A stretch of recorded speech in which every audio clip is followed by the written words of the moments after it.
बाहर हल्की बारिश हो रही है। अरिन और अन्वी शतरंज खेल रहे हैं। अन्वी अपनी चाल चलती है। शाह और मात। अरिन हैरानी से बोर्ड को देखता है। अरे, इस बोर्ड पर घोड़ा क्यों है? और रानी राजा से ज्यादा ताकतवर कैसे हो? मम्मा मुस्कुराती हैं। अगर मैं कहूँ कि इस खेल की शुरुआत 1500 सालों से भी पहले यहीं भारत में हुई थी और ये मोहरे कभी एक असली सेना का हिस्सा थे। अचानक शतरंज का बोर्ड चमकने लगता है। मोहरे हवा में उठ जाते हैं। घोड़ा दौड़ पड़ता है। हाथी चिंघाड़ता है। रथ आगे बढ़ता है। अरिन और अन्वी हैरान रह जाते हैं। आओ चले हम जलेबी टेल्स, कहानियों में घूमे मीठी सी मेल, सीख और मस्ती जलेबी टेल्स, राजा जंगल सपनों के खेल। आओ चले जलेबी टेल्स, जादुई कहानियाँ, हर सवाल एक नई कहानी।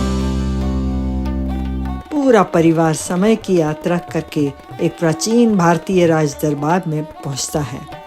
सैनिक अभ्यास कर रहे हैं। हाथी आगे बढ़ रहे हैं।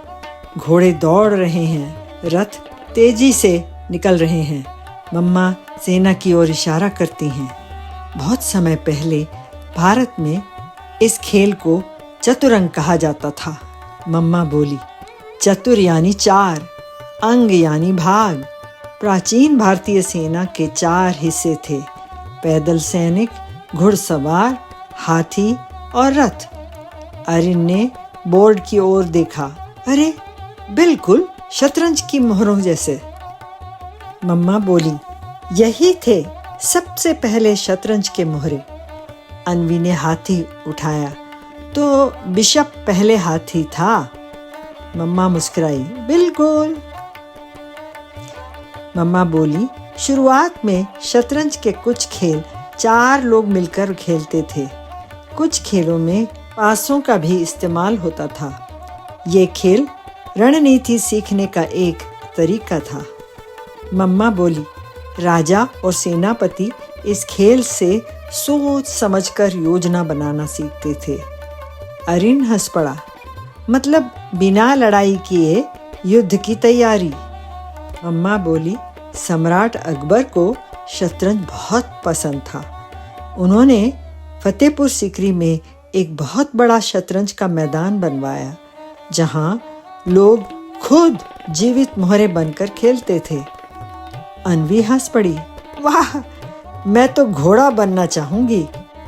मम्मा ने एक नक्शे की ओर इशारा किया। व्यापारी, यात्री और विद्वान इस खेल को भारत से दूर दूर तक ले गए। फारस पहुंचकर चतुरंग शतरंज कहलाने लगा। मम्मा बोली, फारसी भाषा में राजा को शाह कहते हैं और जब राजा बच नहीं पाता था तो खिलाड़ी कहते थे शाहमात। अरिन ने धीरे धीरे दोहराया, शाहमात। अरे, यही तो शाह और मात है।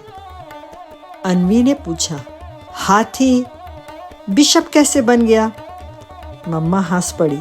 जब शतरंज यूरोप पहुंचा तो लोगों ने कुछ मोहरों के नाम अपने हिसाब से बदल दिए, लेकिन भारत में बहुत से लोग आज भी पुराने नाम याद रखते हैं।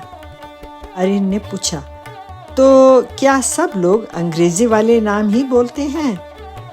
मम्मा हंस पड़ी। अरे नहीं, जब मैं छोटी थी मैंने भी यही भारतीय नाम सीखे थे। उन्होंने एक एक मोहरा उठाया। राजा, वजीर, हाथी, ऊंट, घोड़ा और प्यादा। अरिन हंस पड़ा।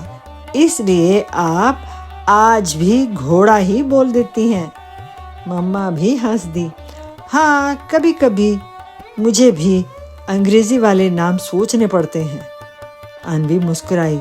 मतलब हर बार जब कोई राजा, घोड़ा या प्यादा कहता है तो वो भारत की बहुत पुरानी कहानी याद करता है ना?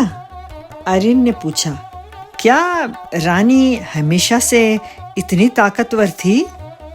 नहीं, मम्मा बोली, पहले वजीर सिर्फ एक घर चल सकता था, लेकिन करीब 500 साल पहले यूरोप में नियम बदल गए और रानी सबसे ताकतवर मोहरा बन गई। अन्वी मुस्कुराई, मुझे तो नई वाली रानी बहुत पसंद है। अरिन ने पूछा, क्या लड़कियां भी शतरंज खेलती थी? बिल्कुल, मम्मा बोली, सैकड़ों सालों से रानियां, राजकुमारियां और बहुत सी महिलाएं शतरंज खेलती रहीं और आज दुनिया भर की लड़कियां बड़े बड़े टूर्नामेंट खेलते हैं। अन्वी मुस्कुराई, शायद एक दिन मैं भी विश्व चैंपियन बनूंगी। भारत में जन्मा ये खेल आज दुनिया भर में खेला जाता है। भारत ने विश्वनाथन आनंद, डी गुकेश और प्रज्ञानानंदा और कोनेरू हम्पी जैसे महान खिलाड़ी दिए हैं और दुनिया के कई देशों के खिलाड़ी भी विश्व चैंपियन बने हैं। मम्मा मुस्कुराई, साल 2024 में डी गुकेश विश्व शतरंज चैंपियन बने और वे सबसे कम उम्र के निर्विवाद विश्व चैंपियन बने। अरिन की आंखें चमक उठी, उन्होंने भी बचपन में ही शुरुआत की थी, बिल्कुल हमारी तरह। भारत में जन्मा ये खेल आज दुनिया के हर कोने तक पहुंच चुका है। अलग अलग देश, अलग अलग भाषाएं, लेकिन एक ही खेल। मम्मा बोली, शतरंज हमें सोच समझकर फैसला लेना सिखाता है, मुश्किलों का हल ढूंढना सिखाता है, धैर्य रखना सिखाता है और हार न मानना भी। हर चाल एक नई पहेली होती है।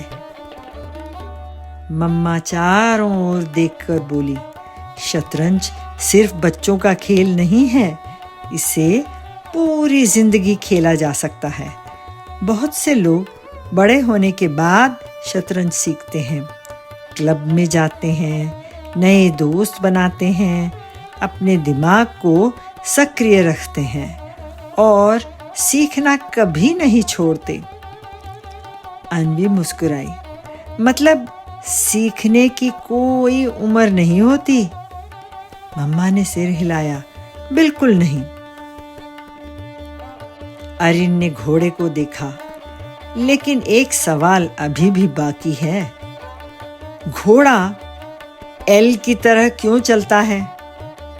मम्मा मुस्कुराई, इसका सही जवाब आज भी किसी को नहीं पता, लेकिन कई इतिहासकार मानते हैं कि ये चाल युद्ध में घुड़सवार सैनिकों की चालाकी और फुर्ती की याद दिलाती है और इसीलिए घोड़ा दूसरे मोहरों के ऊपर से छलांग लगा सकता है। अन्वी हंस पड़ी, तो यही है सबसे हैरान करने वाला मोहरा। मम्मा बोली, और कभी कभी एक अनोखी चाल पूरा खेल बदल देती है। 1500 साल से भी पहले भारत में एक खेल जन्मा जिसका नाम था चतुरंग। वो रेगिस्तानों से गुजरा, समुद्रों को पार किया, राजाओं और रानियों के महलों तक पहुंचा और फिर पूरी दुनिया में फैल गया। आज भी रूख रथ की कहानी सुनाता है, बिशप हाथी की याद दिलाता है, घोड़ा घुड़सवार सैनिकों को याद करता है और पियादा उस बहादुर पैदल सैनिक को जो सबसे आगे चलता था। हर शतरंज की बाजी अपने साथ इतिहास का एक छोटा सा हिस्सा लेकर चलती है। आज दुनिया भर में हर उम्र के लोग ये अद्भुत खेल खेलते हैं। अलग अलग देश, अलग अलग भाषाएं, लेकिन एक ही खेल। चाहे आपकी उम्र 7 साल हो या 70, नई चाल चलने के लिए कभी देर नहीं होती, क्योंकि दुनिया की सबसे बड़ी कहानियाँ कभी कभी एक छोटे से शतरंज के डिब्बे में छिपी होती है। फिर मिलेंगे एक और रोमांचक जलेबी टेल्स की कहानी में, जहां हर सवाल बन जाता है एक नई कहानी। नमस्कार।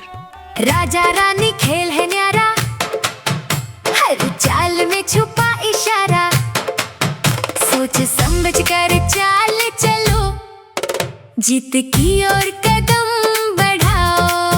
लड़के लड़कियां सब खेले, मिलकर नई दोस्ती करें, ध्यान धैर्य और तेज सोच, शतरंज